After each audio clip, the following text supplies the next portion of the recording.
Sure. So the Greater Topeka Partnership is a collaborative organization. It's a 501c6 organization that houses within it several different organizations. So the four primary organizations are the Greater Topeka Chamber of Commerce, Go Topeka, the Economic Development Organization, Visit Topeka, the Destination Marketing Organization, and Downtown Topeka Incorporated. So those are the four primary organizations. So we've been actually having all our staff work from home, remotely from home, and that seems to be working great. Right now, the introduction to the offices is a little bit conservative, so we're doing a stagger reintroduction to the offices. Everything that the partnership does, some way, somehow, ties back to creating economic prosperity for the region.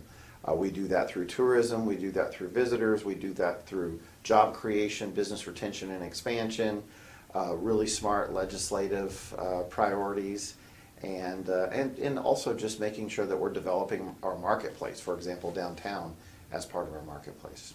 I think it would be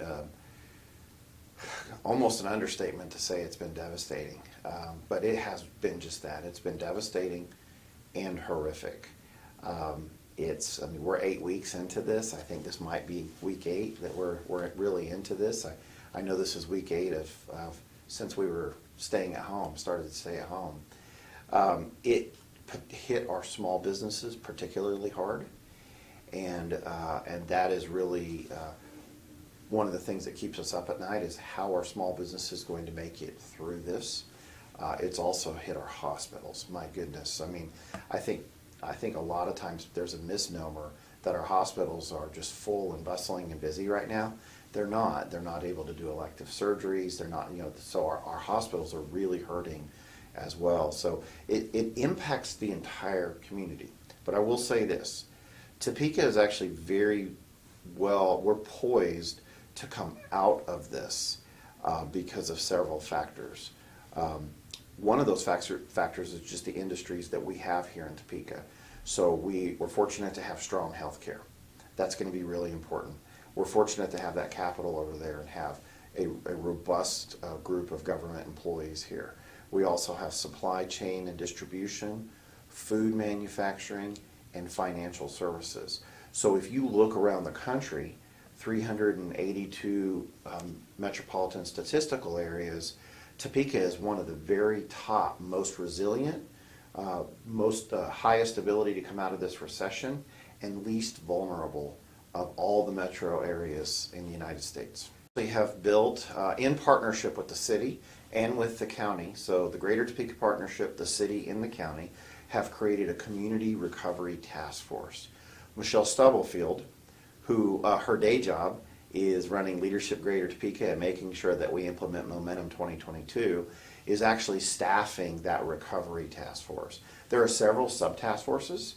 Go Topeka and Freddie on the Greater Topeka Partnership staff and the Go Topeka staff are staffing the Economic Recovery Task Force.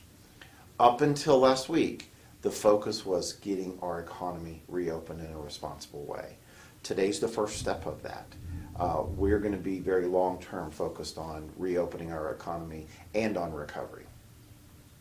There's going to be a new trend, and the new trend is that if you start looking at cities and metro areas that have a lot of density, like New York City, like Los Angeles, like places like that, we believe that there's going to be a new trend. There was already a trend of citizens of the United States moving to more space and moving to suburbs and moving to communities like Topeka, Kansas.